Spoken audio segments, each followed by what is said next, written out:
Hello, TikTok maliciousness and YouTube. It's 8:32 a.m. in the morning. This video, I did a video a couple of days ago talking about narcissistic marriages and narcissistic couples and everything. Or was it a week ago, a few days ago, something like that. But anyway,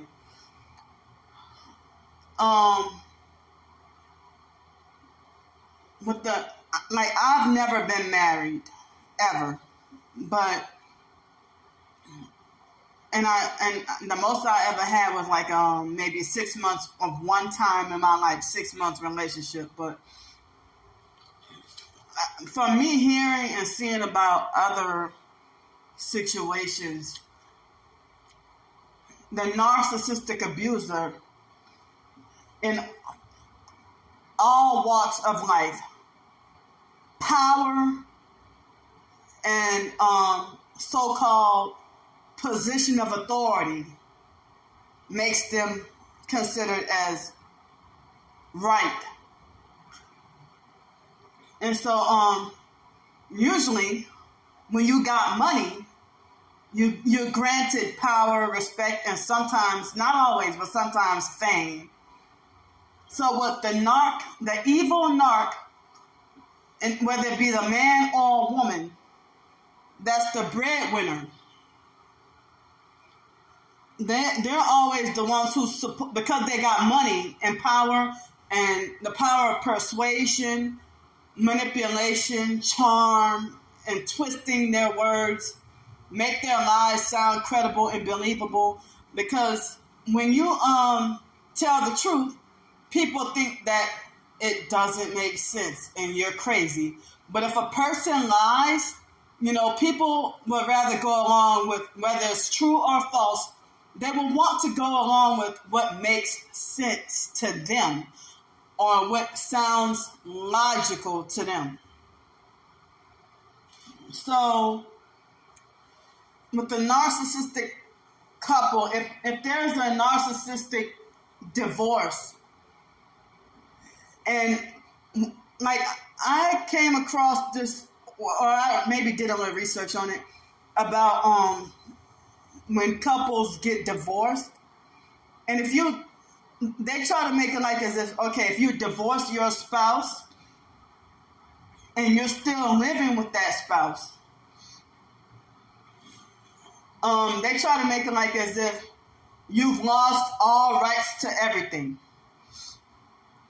And that basically, if y'all are divorced and the narc husband or the narc wife would get a new partner, then, you don't have a right to, they make it like as if you don't have a right to get mad, angry, jealous, or you don't have the same privileges, as you did, even if you stand with that person, with your husband or wife.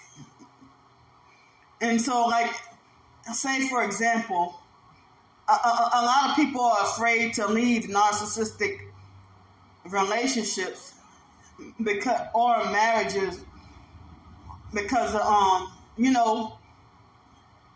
even though the person is risking their lives in an abusive home, but at the same time, they're afraid of suffering homelessness behind such narcissistic abuse and everything. And so the narc would destroy you and sabotage your jobs, slander you to the community, like gang stalking, and, leave you penniless, homeless, with quote-unquote mental health problems and that they cause and everything else.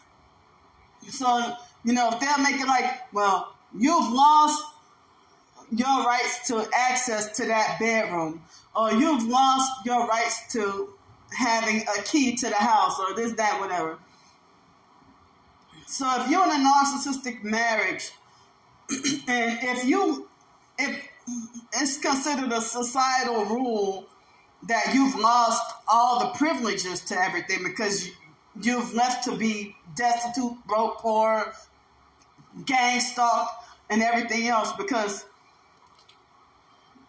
the narcissistic, I'm going to say husband, but it could be the wife too. If the narcissistic breadwinner confiscate your phone, even if you paid for it and had the phone or any possessions before you married him, he trying to make like everything becomes his. So if they try to make it like, okay, well, you've lost your rights or privileges to, and the new girlfriend get to have way more privileges, and then the new supplier, the new girlfriend would be, he would shower and love bomb her on purpose and rub it in your face about how he could do the new woman better or treat her better. And then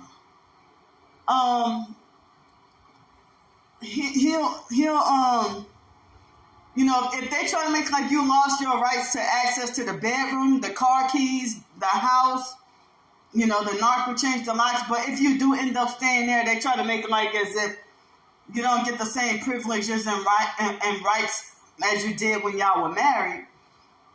But then what I don't understand is why and how is the narcissist still allowed the so-called right to control and manipulate and keep tabs on you after y'all split up or divorced. Like, if he would still try to, track your phone or use air tags, or was that called air tags on your car, or, have flying monkey cult followers stalking all your social media and gossiping about you, and then running back and telling him everything, like as if he can still have. And then the narc, he would seek to continue to control, power, and rulership over you until the day you die or the day he dies or whoever dies first. And he'll make sure that you die first. And probably collect life insurance or something like that. Blood sacrifice you. I'm not married, but, this kind of stuff, it makes me so angry that if you've considered as losing the rights to everything, like you can't even just go in the refrigerator and get breakfast, lunch, or dinner, or cook whenever you want to. The narc might be because y'all not together no more, and if you have to still stay with him, if he might be more manipulative and controlling with the money and food, or treat you even worse, and treat you like you deserve to be hated, or treat you like you deserve to be punished, and give you that constant reminder that you deserve to be punished, and just make you feel bad and ruin your mental health. And but after you consider as losing all these rights, but what makes him still have the so-called right to keep tabs and monitor, stalk, follow, harass, and control you? Even after y'all are no longer together, as a married couple, it seems like as if he still owns everything, rights to everything about you, but you can't have the female, like if there's a male that's the victim and the female has all this power. If the man is the victim, then he can't, and the woman is the chief narc, he can't really have control over her like that. Or she would stay far away from him and avoid him like the plague, but trap and control him with child support or something. And it's like the world is becoming more and more wicked. Parental alienation to the point where you're hearing more stories about children unaliving their parents and parents unaliving their children.